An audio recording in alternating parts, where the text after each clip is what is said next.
Hello everyone, welcome to learning verse 24/7। आज हम बात करेंगे एएफएम के यूनिट 7 की कैपिटल एंड रिवेन्यू एक्सपेंडिचर। अब तक हम लोगों ने maintenance of cash, subsidiary books and ledger कर लिया है, bank reconciliation statement, trial balance and depreciation and its accounting. ये यहाँ तक हमने ये 4 चैप्टर कर लिए हैं। अब हम देख रहे हैं कैपिटल एंड रिवेन्यू एक्सपेंडिचर। इसके अंदर हम सबसे पहले बात करेंगे कि एक्सपेंडिचर क्या होता है और कैपिटल और रिवेन्यू एक्सपेंडिचर, ये दो एक्सपेंडिचर किस लिए, मतलब हम इसको अलग अलग एक्सपेंडिचर क्यों नाम दिया गया है।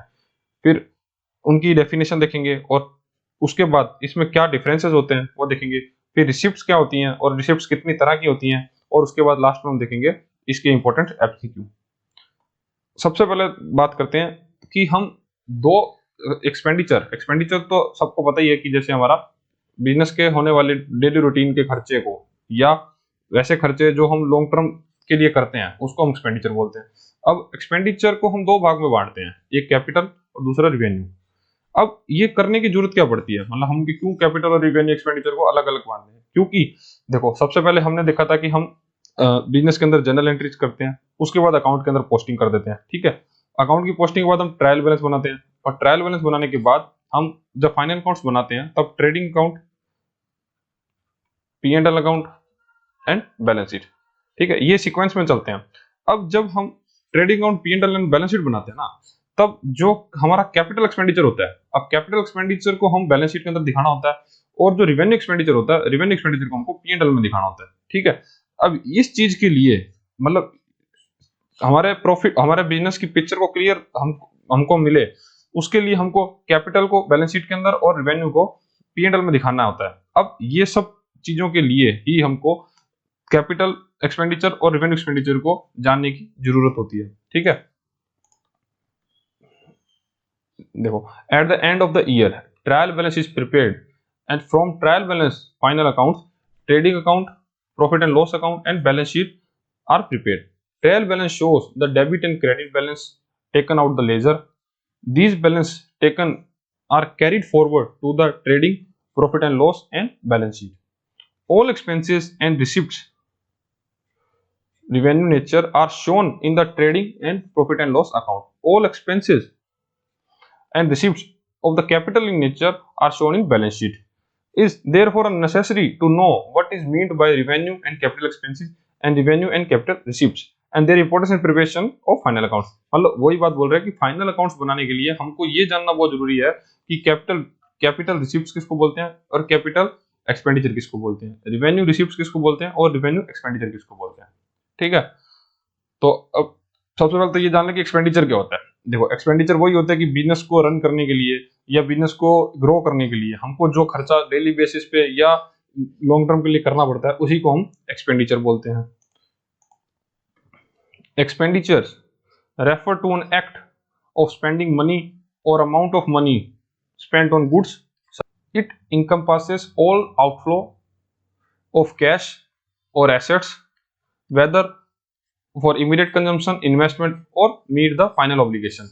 ठीक है, तो वही बात बोल रहे हैं कि इसके अंदर हम सभी को सब एक्सपेंडिचर को सभी को देख के चलते हैं कि वो लॉन्ग टर्म के लिए हैं या शॉर्ट टर्म के लिए हैं। फिर उनको उसी के नेचर के हिसाब से हम उसको रेवेन्यू या कैपिटल का दर्जा देते हैं। ठीक है, अब आगे चल के हम नेक्स्ट ये देखने वाले हैं कि किसको कैपिटल बोलते हैं और किसको रेवेन्यू बोलते हैं। देखो, एक्सपेंडिचर को कब हम कैपिटल बोलेंगे और कब हम रेवेन्यू बोलते हैं, इसके 3 फैक्टर को हम ध्यान में रखना होता है।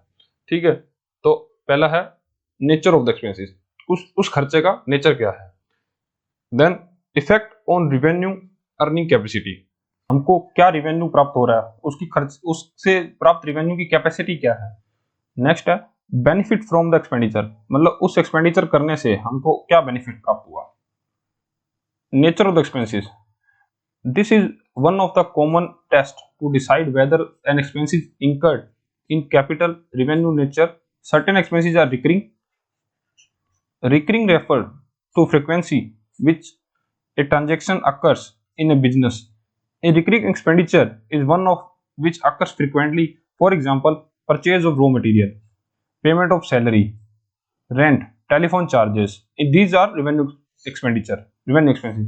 देखो, रिवेन्यू एक्सपेंडिचर वो होते हैं जो बिजनेस के अंदर रिकरिंग नेचर के होते हैं, रिकरिंग नेचर के होते हैं, जो कि हर एक फिक्स पीरियड के बाद दोबारा से हमको करने होते हैं। जैसे हम सैलरी पे करते हैं, अब सैलरी है जो एम्प्लॉयज की मंथली पे करते हैं, रेंट पे करते हैं, रेंट क्या है, रेंट एक मंथली खर्चा है, वेजेस पे करते हैं, मजदूरी भाड़ा, जो कि रिकरिंग कॉस्ट मतलब हमारा एक्सपेंसिस है, तो वो किस तरह के होते हैं, उसको बोलते हैं रिवेन्यू एक्सपेंडिचर। रिवेन्यू एक्सपेंडिचर का एक दूसरी डेफिनेशन ये भी बोल सकते हैं, वह खर्चे जो कि हमारे डेली बिजनेस को ऑपरेट करने में काम आते हैं, daily day to day business को चलाने के लिए जो खर्चे किए जाते हैं उनको बोलते हैं रिवेन्यू एक्सपेंडिचर। ठीक है, रिवेन्यू एक्सपेंडिचर का इसको ये भी बोल सकते हैं, जैसे रिवेन्यू एक्सपेंडिचर से हम किसी भी एसेट्स क्रिएशन का काम नहीं करते, कि इससे कोई एसेट्स को क्रिएशन नहीं होता। ठीक है, in non recurring expenditure is always capital in nature. तो जो नॉन रिकरिंग होते हैं, जो बार बार नहीं दोहराए जाते हैं, वो एक बार एक लॉन्ग टाइम के लिए किए जाते हैं, उनको बोलते हैं capital expenditure. Purchase of motor car, अब मोटर कार को परचेज करना, प्लांट एंड बिल्डिंग को परचेज करना are some of the example of capital expenditure. ठीक है, जैसे कि अब हम मोटर कार खरीदते हैं, मोटर, ठीक है, अब कार जो बिजनेस पर्पज से खरीदी है, अब ऐसा तो नहीं कि उसको हर कुछ टाइम पीरियड के बाद चेंज करेंगे, वो तो एक लॉन्ग रन के लिए उन्होंने खरीद ली ना, तो उस तरह के खर्चों को बोलते हैं हम कैपिटल एक्सपेंडिचर। ठीक है, तो नेचर से हमको ये पता चलता है कि अगर उस खर्चे का नेचर रिकरिंग है, वो बार बार दोहराया जा रहा है, तो वो है रिवेन्यू एक्सपेंडिचर, और अगर वो वन टाइम किया जा रहा है या लॉन्ग रन के लिए किया जा रहा है, तो उसको बोलते हैं कैपिटल एक्सपेंडिचर। ओके, नेक्स्ट है effect of revenue earning capacity. The expenses which helps to generate income in current year our revenue is nature should be matched against the revenue earned in the current period।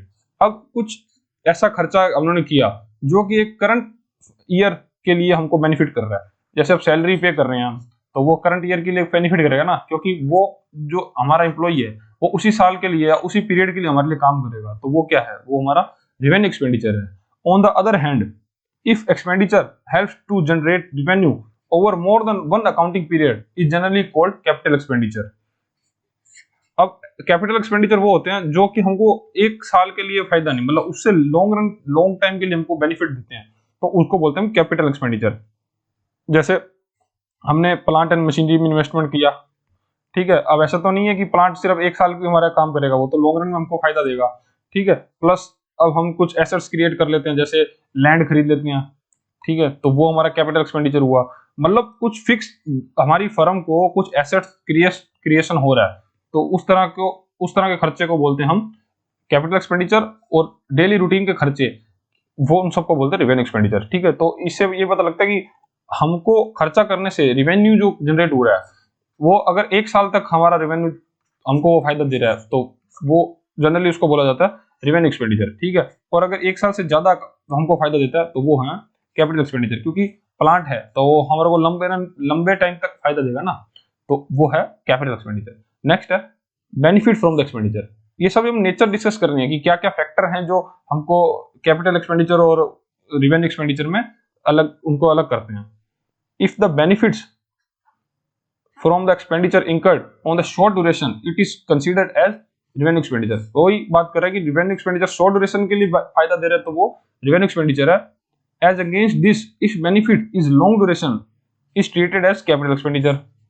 The main purpose of the incurred such expenditure to earn income over a period of year or increase the earning capacity of the business।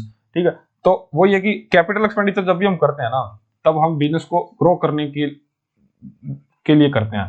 अब capital expenditure करने से हम ये बोल सकते हैं कि long run में हमारा अर्निंग कैपेसिटी हमारी बढ़ जाएगी, और जिससे हमारा बिजनेस ग्रो करेगा। ठीक है, लेकिन रिवेन्यू एक्सपेंडिचर तो नॉर्मली हम अपने बिजनेस को रूटीनली वर्क करने के लिए करते हैं। अब हम पूरा कैपिटल एक्सपेंडिचर की डेफिनेशन देखते हैं। Capital expenditure refer to the fund spent by a company और organisation to acquire, upgrade, maintain और improve its long term assets और infrastructure. These assets are typically expected to provide benefit over multiple accounting periods rather than being consumed immediately।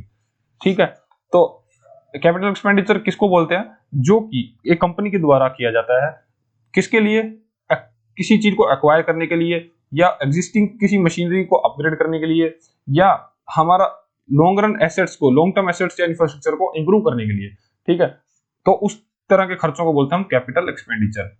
Okay, अब इसको जैसे हमने capital expenditure आज कर दिया, तो वो ऐसा नहीं कि उसका बेनिफिट हमको एक साल या एक फिक्स पीरियड के लिए मिलेगा, उसका हमको लंबे टाइम तक फायदा मिलेगा, ठीक है। Capital expenditure are typically recorded on the balance sheet, are amortized or depreciate over their useful life, reflecting the gradual consumption of their economic benefit, ठीक है। अब कैपिटल एक्सपेंडिचर का मेन चीज क्या है, देखो कैपिटल एक्सपेंडिचर हम बोल रहे हैं कि हम एसेट्स क्रिएट करते हैं हमारा, अब हम एसेट्स कहाँ दिखाते हैं, बैलेंस शीट के अंदर, ठीक है। तो जितना भी हम कैपिटल एक्सपेंडिचर करेंगे ना, तो उसको हम सबको किसमें दिखाएंगे, बैलेंस शीट के अंदर। प्लस जब भी उसकी वैल्यू डेप्रिशिएट होगी या अमोर्टाइज्ड होगी, अब जैसे लास्ट चैप्टर में पढ़ चुके हैं कि डेप्रिशिएट किसको बोलते हैं, जो कि हमारी टेंजिबल एसेट्स की वैल्यू कम होती है तो उसको, लेकिन अमोर्टाइज किसको बोलते हैं, जब हमारी इंटेंजिबल एसेट्स की वैल्यू कम होती है तब उसको अमोर्टाइज बोलते हैं। अब भी बोल रहा है कि अगर उनकी वैल्यू कम या ज्यादा होती है तो हम उसको भी बैलेंस शीट के अंदर दिखाते हैं। अब कुछ एग्जांपल देख लेते हैं कैपिटल एक्सपेंडिचर के, जैसा परचेज और construction of property, plant, equipment such as building, machinery और व्हीकल्स, ठीक है। तो इस तरह के खर्चे जो लॉन्ग रन के लिए हम करने पड़ते हैं, क्योंकि ये खर्चे ऐसा नहीं कि बार बार हम एक ही साल में बार बार करने होते हैं। अब प्लांट, प्रॉपर्टी, ये सब ऐसा नहीं कि हर साल हमको खरीदना है, एक फिक्स टाइम के लिए खरीदना और एक लंबी टाइम तक ये सर्विस देते हैं बिजनेस को, ठीक है। नेक्स्ट है इन्वेस्टमेंट इन intangible assets like patent, copyright, trademark और सॉफ्टवेयर, ठीक है। तो इंटेंजिबल एसेट्स में इन्वेस्टमेंट करने का भी हम क्या बोलते हैं, कैपिटल एक्सपेंडिचर। जैसे हमने कोई पेटेंट राइट्स खरीद लिए तो वो हमको एक साल से ज्यादा तक हमको फायदा देंगे, तो वो हमारा क्या है, कैपिटल एक्सपेंडिचर है, प्लस ये हमारी एसेट्स है। Acquisition of investment in other companies subsidiaries that are held for long term strategic purpose, ठीक है। अब हम किसी छोटी कंपनी को या हमारी किसी भी कंपनी को हम एक्वायर करके उसको हमारी सब्सिडरी कंपनी बना देते हैं, तो वो एक तरह की लॉन्ग रन इन्वेस्टमेंट है जो कि हमारे फर्म का कैपिटल एक्सपेंडिचर हुआ। एक्सपेंसेस इंकर्ड टू एक्सपैंड और इंप्रूव एग्जिस्टिंग फैसिलिटी सच ए रिनोवेशन और अपग्रेड। अब हमारे पास कुछ एग्जिस्टिंग मशीन है लेकिन उसको हम अपग्रेड करना है, जैसे मान लो एक मशीन के 2 फेस में काम करती है, लेकिन हमको उसमें हमारी लेबर को बढ़ा के हम उसको 4 फेस में अपग्रेड करना चाहते हैं, तो ये एक्स्ट्रा 2 फेस को बढ़ाने में जो कॉस्ट आएगी ना, वो हमारी कॉस्ट क्या होगी, कैपिटल एक्सपेंडिचर होगी, ठीक है। तो ये सब एग्जांपल है कैपिटल एक्सपेंडिचर के। अब देखते हैं रिवेन्यू एक्सपेंडिचर क्या होता है। जैसे पहली बात किया, जो डेली रूटीन में खर्चे होते हैं उसको बोलते हैं रिवेन्यू एक्सपेंडिचर। जैसे हम डेली रूटीन में क्या खर्चे करते हैं, परचेज ऑफ गुड्स, जैसे माल खरीदते हैं, माल बेचते हैं, ठीक है। तो माल खरीदना हमारा क्या हुआ, कैपिटल रिवेन्यू एक्सपेंडिचर हुआ, ठीक है। इसी तरह से जैसे हमारे और क्या खर्चे होंगे, रेंट पे करेंगे, इंटरेस्ट पे करेंगे, ठीक है। अब इंटरेस्ट क्या, एक शॉर्ट टर्म इंटरेस्ट पे कर दिया, ठीक है, तो वो हमारा क्या हुआ, रिवेन्यू एक्सपेंडिचर हुआ। और रेंट पे कर दिया, एक फिक्स जो खर्चे कर रहे हैं, तो वो हमारा क्या हुआ, सभी रिवेन्यू एक्सपेंडिचर होता गया। Revenue expenditure refer to the expenses that the company incurs its day to day operations and activities to maintain its ongoing business operations. तो अपने ऑनगोइंग बिजनेस ऑपरेशन को मेंटेन करने के लिए जो खर्च किए जाते हैं उसी को ही हम रिवेन्यू एक्सपेंडिचर बोलते हैं।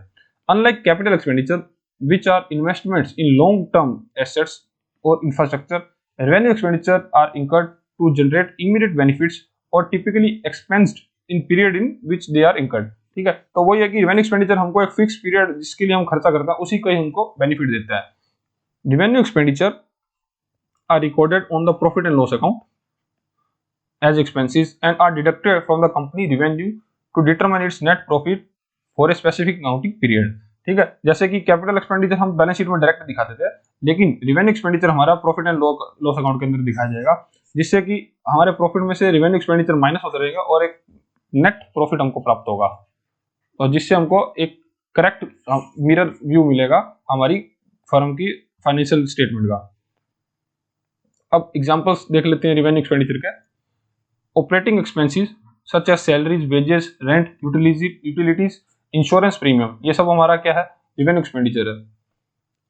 Marketing and advertisement expenses aim to promoting product और service for generating sales, sales बढ़ाने के लिए जो हम खर्चा करते हैं मार्केटिंग के लिए, तो वो भी हमारा रिवेन्यू एक्सपेंडिचर हुआ, क्योंकि इससे क्या हमारी कोई एसेट्स क्रिएट नहीं हो रही। ठीक है, अब हम फिक्स 1 महीने के लिए मान लो एड्स चला दी हमने किसी भी चीज पे, जैसे मानो हमने फेसबुक पे ऐड चलाई 1 महीने के लिए। ठीक है, अब 1 महीने तक हमको जो फेसबुक सेल्स प्रोवाइड करेगा या हमारे जो भी कन्वर्जन रेट रहेगा, तो वो हमको क्या सिर्फ 1 महीने तक का बेनिफिट दे रहा है। तो ये जो खर्चा है ना, ये हमारा रिवेन्यू एक्सपेंडिचर हुआ ना, क्योंकि ये लॉन्ग रन में तो बेनिफिट नहीं देगा, सिर्फ जब तक एड चल रही है तब तक हमारे पास कस्टमर आएंगे, तो वो हमारा रिवेन्यू एक्सपेंडिचर हुआ।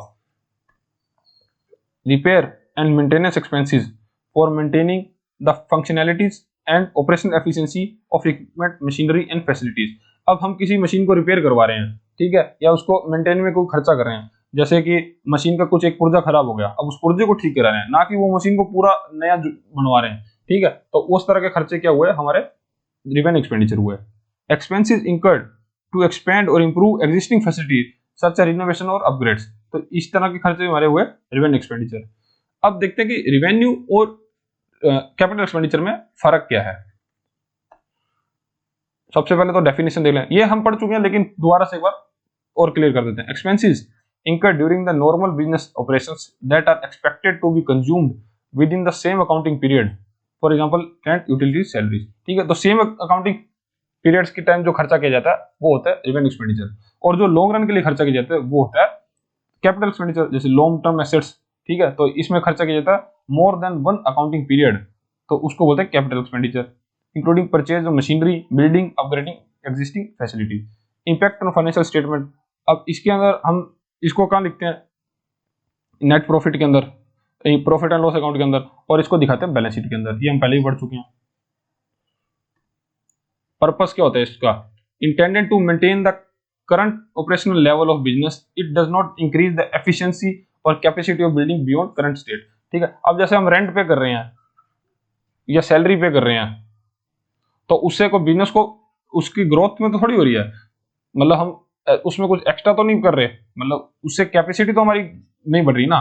जैसे हम कुछ एक नया प्लांट लगा देते हैं, अब प्लांट तो हमारा क्या है, कैपिटल एक्सपेंडिचर। अब क्या प्लांट अगर नया लगा दिया तो उससे हमारे क्या है, प्रोडक्शन बढ़ जाएगी। ठीक है, तो वो काम तो नहीं कर रहा। रिवेन्यू एक्सपेंडिचर से तो क्या है, हम सिर्फ हमारा डे टू डे रूटीन जो एग्जिस्टिंग इंफ्रास्ट्रक्चर है उससे जो हम प्रोडक्शन कर पा रहे हैं बस वही कर पाएंगे ना, तो ये एक मेजर डिफरेंस है इसमें। अब aim to improving the future earning capacity in of the business, this include expenditure made to increase the scope of operations, reduce cost, extended life of an assets। ठीक है, तो इस तरह के खर्चे जो भी हैं जिससे हमारा प्रोडक्शन बढ़ रहा है लॉन्ग रन में, तो उसको हम बोलते हैं कैपिटल एक्सपेंडिचर। फिर periodicity, recurrent and happens more frequently, often reflecting the routine day to day spending required to operate a business। ठीक है, तो ये है कि डे टू डे स्पेंडिंग जो भी रहती है, और मतलब ये 1 साल से कम तक रहता है, शॉर्ट टर्म बोलते हैं इसको, मोटा मोटा यही है। लेस फ्रीक्वेंट, मतलब ये ज्यादा फ्रीक्वेंट नहीं होता। Often involve significant investment decision and planned and evaluate carefully due to its long term implication on business. तो ये लॉन्ग टर्म के लिए किया जाता है, जो कि पूरा सोच समझ के डिसीजन लिया जाता है। ठीक है, लेकिन ये शॉर्ट टर्म के लिए किया जाता है। अब क्या होता है, रिसिप्ट किसको बोलते हैं, देखो अभी तक हमने ये देख लिया कि एक्सपेंडिचर किसको बोलते हैं। ठीक है, फिर कैपिटल एक्सपेंडिचर क्या होता है और रिवेन्यू एक्सपेंडिचर क्या होता है। अब ये यहां तक हम पूरी देख चुके हैं और यही हमारा पूरा चैप्टर है। ठीक है, अब रिसिप्ट क्या होता है, इसका बिल्कुल opposite, revenue expenditure, capital expenditure. अब होगा हमारा रिवेन्यू रिसिप्ट और कैपिटल रिसिप्ट। ठीक है, अब रिवेन्यू एक्सपेंडिचर किसको बोलते थे, जो कि हम शॉर्ट टर्म के लिए करते हैं, डे टू डे एक्टिविटी के लिए करते हैं। ठीक है, और ऑपरेशनल एक्टिविटीज के लिए करते हैं, मतलब जो कि बिजनेस ऑपरेट करने के डेली खर्चे होते हैं उसको बोलते हैं रिवेन्यू एक्सपेंडिचर। अब रिवेन्यू रिसिप्ट्स क्या होंगी, जो कि हमको डे टू डे काम से प्राप्त हो रही हैं। ठीक है, और शॉर्ट टर्म से जो प्राप्त हो रही है, शॉर्ट टर्म बिजनेस से जो प्राप्त हो रही है, बस यही, कोई डिफरेंस नहीं है इसमें। ठीक है, अब कैपिटल एक्सपेंडिचर क्या होते हैं, जो एसेट्स क्रिएट हम करते हैं उससे जो मिलते हैं।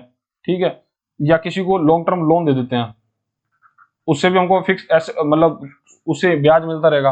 अब कैपिटल रिसिप्ट्स क्या हुई कि कुछ एसेट्स थी जो हमने बेच दी, हमारे पास एक प्लांट था जिसको हम डायरेक्ट सेल कर दिया, तो हमारा क्या हुआ, कैपिटल रिसिप्ट हुआ। या किसी से लॉन्ग टर्म लोन ले लिया, तो इस तरह के जो खर्चे हैं ये हमको कैपिटल रिसिप्ट में डालने पड़ेंगे। रिवेन्यू रिसिप्ट का एग्जांपल बता देता हूँ, इंटरेस्ट रिसीव्ड हो जाता है, कुछ किसी को शॉर्ट टर्म के लिए लोन दिया, उससे इंटरेस्ट मिला, ठीक है, डिविडेंड मिला, तो ये खर्चे क्या हुआ हमारे, ये इनकम क्या हुआ हमारी, रेवेन्यू रिसिप्ट्स। अब देखो रिसिप्ट्स क्या है, कैपिटल और रिवेन्यू। कैपिटल रिसिप्ट्स किसको बोलेंगे, capital receipts refer to income receipts that result from non recurring transactions और activities that affects long term capital position, financial position of a business entity. तो वही बात बोले कि नॉन रिकरिंग ट्रांजैक्शंस जो हमको प्राप्त होती हैं और जो कि लॉन्ग टर्म फाइनेंशियल पोजीशन से हमारे बनती हैं, उनको बोलते हैं हम कैपिटल रिसिप्ट्स। और इसका अपोजिट रिवेन्यू रिसिप्ट में, a revenue receipts refer to the income और receipts that results from a regular operating activities और day to day operations of a business entity. जो डेली बिजनेस करने से हमको जो प्राप्तियां होती हैं उसको बोलते हैं रिवेन्यू रिसिप्ट, और जो लॉन्ग रन के लिए हमको प्राप्त होती है उसको बोलते हैं कैपिटल रिसिप्ट। सिंपल। अब एग्जांपल देख लेते हैं कैपिटल रिसिप्ट से कुछ। Sale of fix assets. अब हमारे पास कुछ एसेट्स थी जिसको हमने सेल कर दिया, अब उससे क्या, उसको हमको जो पैसा मिलेगा तो वो हमारा क्या हुआ, कैपिटल रिसिप्ट। नेक्स्ट है receipts of capital contribution of share holder. अब हमारे जो शेयर होल्डर थे उन्होंने अपना कैपिटल बढ़ा दिया अपने बिजनेस के अंदर, मतलब कैपिटल वालों उन्होंने अपनी पूंजी बढ़ा दी। अब पूंजी बढ़ा दी तो हमको एक पैसा मिला लॉन्ग रन के यूज करने के लिए, तो वो हमारा कैपिटल रिसिप्ट हुआ। और लॉन्ग टर्म लोन्स। अब हमको किसी से लॉन्ग टर्म लोन लिया, ऐसा नहीं है उसको एक साल के अंदर चुकाना, उसको लंबे टाइम तक यूज करके उसको चुकाएंगे, तो वो भी हमारा लॉन्ग टर्म लोन भी हमारा कैपिटल रिसिप्ट हुआ। रेवेन्यू रिसिप्ट के एग्जांपल सेल ऑफ गुड्स और सर्विस। अब जो डेली हम जो काम करते हैं, माल खरीदते हैं, माल बेचते हैं, तो उस तरह की हमारे जो पैसा प्राप्त होता है उससे, तो उसको हम बोलते हैं रेवेन्यू रिसिप्ट्स। नेक्स्ट है इंटरेस्ट इनकम। अब कुछ इंटरेस्ट की जो इनकम हमको मिलती है, मान लो किसी हमने अपने क्रेडिटर्स डेटर्स को माल बेचा। अब हम डेटर्स को इस शर्त में माल बेचते हैं कि हर 7 दिन के बाद अगर आप पेमेंट नहीं करते तो हम हमारा एक्स रेट ऑफ इंटरेस्ट से हम आपसे ब्याज लेंगे। अब वो इंटरेस्ट जो हमको देंगे तो वो क्या हुआ, हमारा इंटरेस्ट इनकम होगी, और वो हमारी रेवेन्यू इंटरेस्ट इनकम होगी क्योंकि हमने अपने गुड्स पे उससे इंटरेस्ट चालू किया देना। नेक्स्ट है dividend income and rent received etcetera. ठीक है, तो इस तरह से जो भी इनकम उनको प्राप्त होती है उनको बोलते हैं रेवेन्यू रिसीव्ड्स। ठीक है, तो यहां तक हमारा चैप्टर कंप्लीट हो गया। अब हम एमसीक्यू देखेंगे जो कि एग्जाम पैटर्न से थोड़े इंपॉर्टेंट बनते हैं। All recurring expenses are. अब सभी रिकरिंग एक्सपेंसेस क्या होते हैं, रिकरिंग एक्सपेंसेस वही जो डे टू डे काम पे use, day to day operations activities में होते हैं, तो उनको बोलते हैं हम revenue expenditure. Freight expenses for moving machinery to factories. अब फ्राइट एक्सपेंसेस क्या होते हैं, भाड़ा मशीन को मूव करने के लिए। मान लो कोई बड़ी जेसीबी टाइप हमने कुछ मशीन मंगाई, अब उससे हम अपनी जो मशीनरी मंगाई, कुछ नई मशीनरी ली, तो उसको मूव करना था, उठाना था, तो उसके लिए जो हमने भाड़ा पे किया वो हमारा क्या हुआ। तो यहाँ ध्यान रखने वाली बात है, जैसे कि कैपिटल एक्सपेंडिचर क्या होता है, जैसे हमने मशीन खरीदी, तो मशीन खरीदी तो वो हमारा क्या हुआ, कैपिटल एक्सपेंडिचर। अब मशीन को इंस्टॉल करवाना है तो वो हमारी मशीन की कॉस्ट में ही ऐड होगा, इंस्टॉल करने का खर्चा है वो भी हमारी मशीन की कॉस्ट में ऐड होगा, और उसी कॉस्ट को हम कैपिटल एक्सपेंडिचर ही बोलेंगे। जब तक मशीन लगकर हमारे फैक्ट्री में चालू नहीं हो जाती तब तक के जो भी खर्चे मशीन पर हो रहे हैं वो सब हमारा कैपिटल एक्सपेंडिचर का ही पार्ट है। उसके बाद मान लो 1 महीना हो गया, उसके बाद कुछ उसमें ऑयल मशीन में डलवाना था या कोई स्पेयर पार्ट टूट गया वो डलवाना था, वो सब हमारा रेवेन्यू एक्सपेंडिचर का पार्ट है। ठीक है, तो इसका आंसर होगा हमारा C. Which one is the following is incorrect.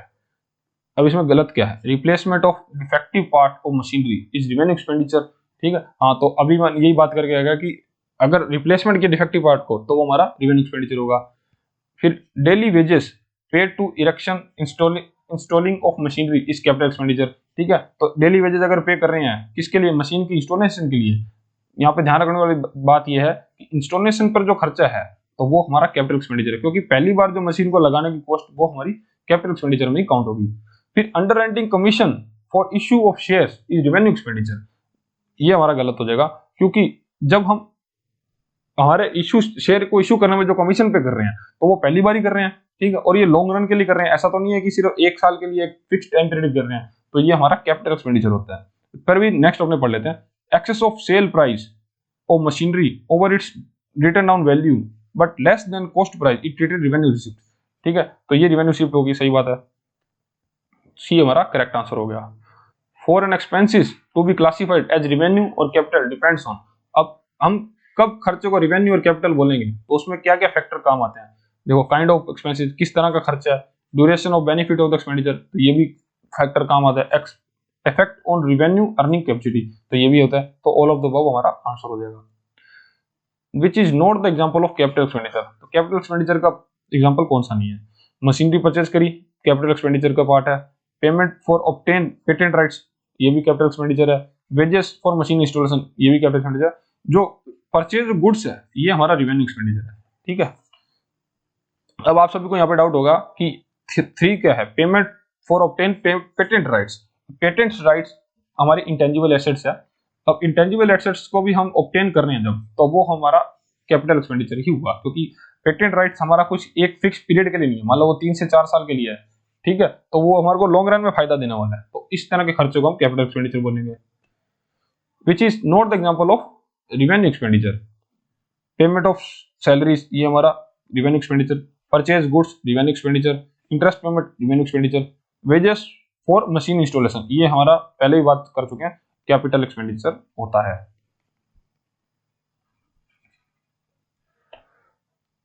In which final accounts capital receipts are recorded. अभी कैपिटल एक्सपेंसेस कहाँ रिकॉर्ड कर देते हम, बैलेंस शीट के अंदर, ठीक है। अब कैपिटल रिसीप्ट्स भी कहाँ हम रिकॉर्ड करेंगे, ये भी बैलेंस शीट के अंदर रिकॉर्ड करेंगे, ठीक है। जैसे कैपिटल एक्सपेंडिचर तो क्या, जैसे हमने मशीन खरीदी तो एसेट्स हमारी क्रिएट हुई, तो एसेट्स साइड में वैल्यू बढ़ा देंगे।